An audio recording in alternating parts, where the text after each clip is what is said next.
Ciao.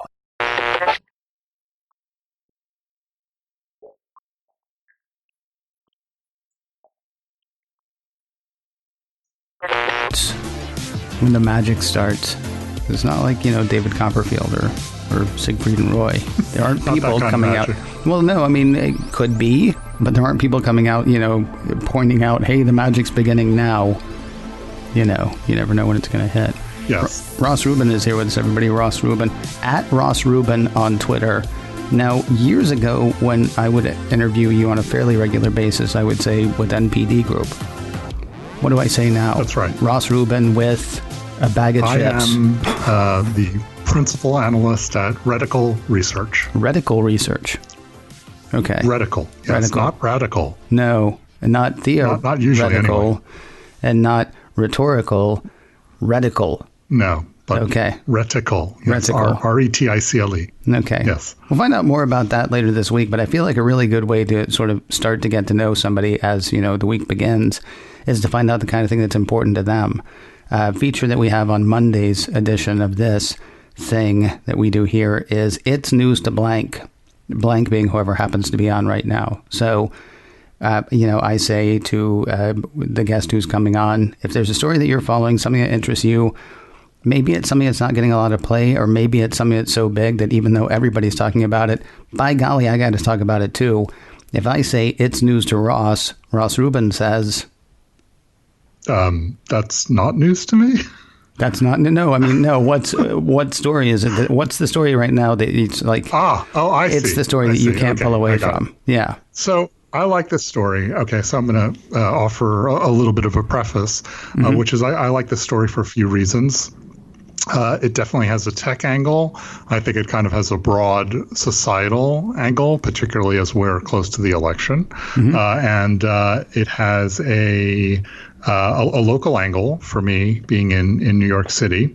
And it's an article, I think it was reported by the Wall Street Journal, about how NYU, New York University here, has been running a research project, trying to gain insight into how Facebook serves political ads. This has been a topic in the news for many years. And now Facebook has asked these researchers to stop. They claim that the methods that they're using to gain access to this data violates their terms of service because it is collecting data on kind of a mass scale. I also like it because it has a research angle, and that's, of course, something I'm interested in. And so it's demanding that these researchers stop, and I think it helps show that Facebook may not be very excited about the idea of there being greater transparency into how it determines how political ads or the working of their algorithms work in terms of determining how people get fed certain ads on the service. What is there? Because I'll be honest with you, this was a story that if I had a little bit more time before we started today, I was going to dive into a bit more. I saw it come across Twitter, I believe, last night, and then I saw it again today when I was checking stuff out. But I unfortunately have not had a chance. I basically read a couple of Twitter reactions to it, have not had a chance to read the actual articles. I guess some of the questions I have are things like, how were they getting this information? Let's start with that. How were they getting this information? It was certainly some method of being logged into Facebook.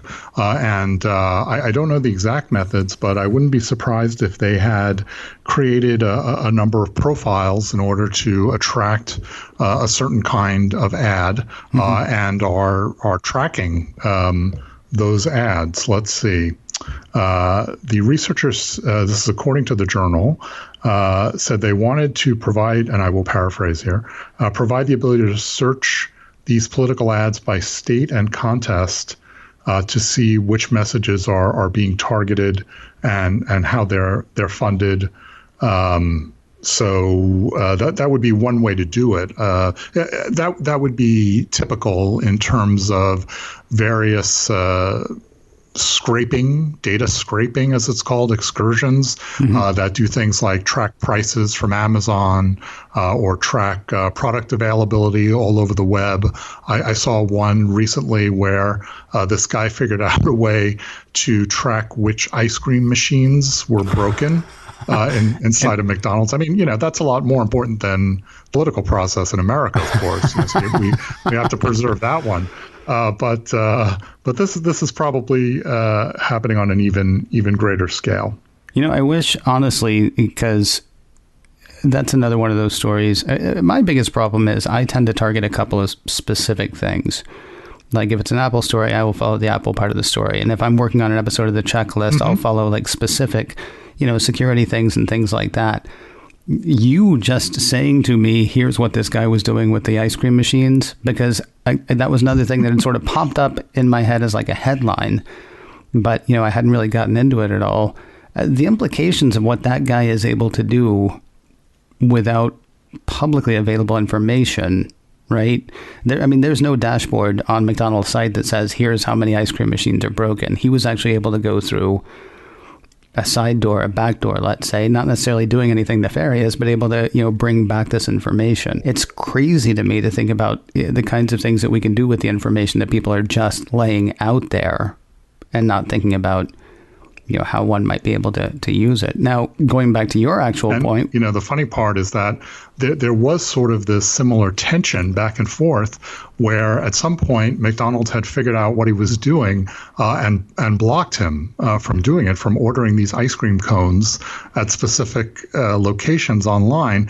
And so he had to figure out an algorithm to figure out the optimal time with which to try ordering so as not to set off their alarm system or their algorithms to detect that someone was trying to systematically collect data. All right.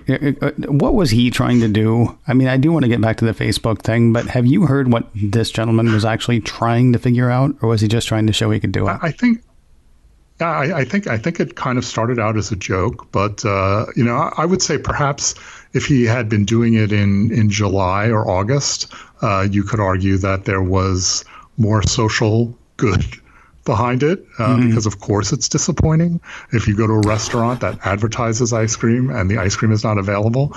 That's noble. Right, to try to warn people about that. That's a noble good.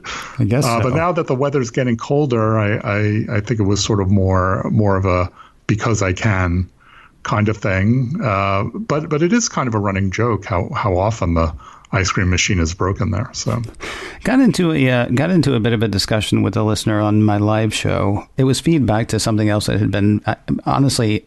I've got so many channels going right this minute that I don't know what he was reacting to. Might have been reacting to something on this show last week, but he was holding up the idea Facebook and Twitter are not the public square. The internet is the public square. Facebook and Twitter are businesses on the public square. That point, that's true. I get what he is saying. At the same time, for a lot of people, going online is going on to Facebook. It's been amazing lately. I've seen a lot of people talk about Twitter saying this website is deleterious because, and I'm like, oh yeah, Twitter, I guess, kind of a website. I don't think of it that way. What do you make of, well, he's evil. Never mind. I'll just answer. He's evil. Mark Zuckerberg pretends like everything that he does happens in a vacuum. Like we're just still in his dorm room at Harvard. We're not, talking about something that is actually affecting the planet positively or probably more negatively than positively, though I can't really say for certain. What do you make of what's going on there, especially, the idea that they're saying, hey, don't tell people how the sausage is made?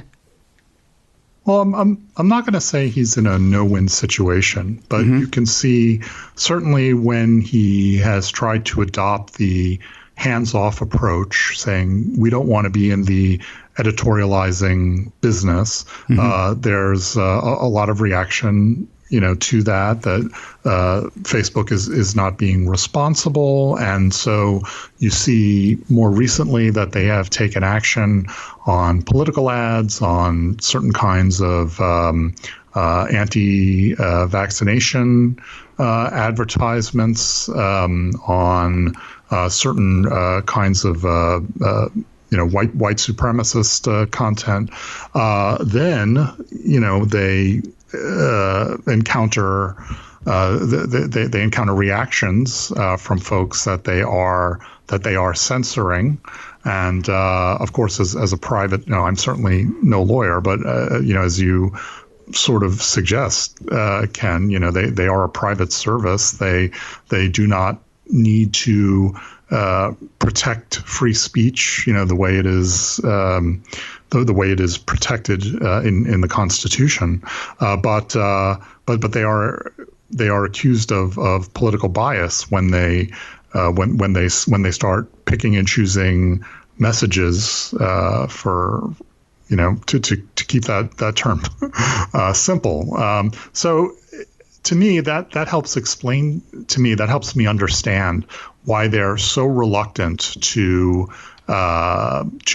take action. And yet, I think perhaps the most valid criticism has been that over the years, in repeated congressional testimony and in public statements, he keeps saying, we need to get better, right? We need to get better. We need to make improvements. And there just hasn't been a lot of progress. Now, I think, again, perhaps in fairness, to Facebook, or at least to show it's not a Facebook exclusive issue. We also heard this from Twitter for many years. We need to get better. We need to make improvements. And so now, over the past few months, particularly as we've headed up to the election, they have gotten a lot more aggressive about at least labeling certain kinds of messages. That of course is also going to attract scrutiny, but arguably it's more defensible.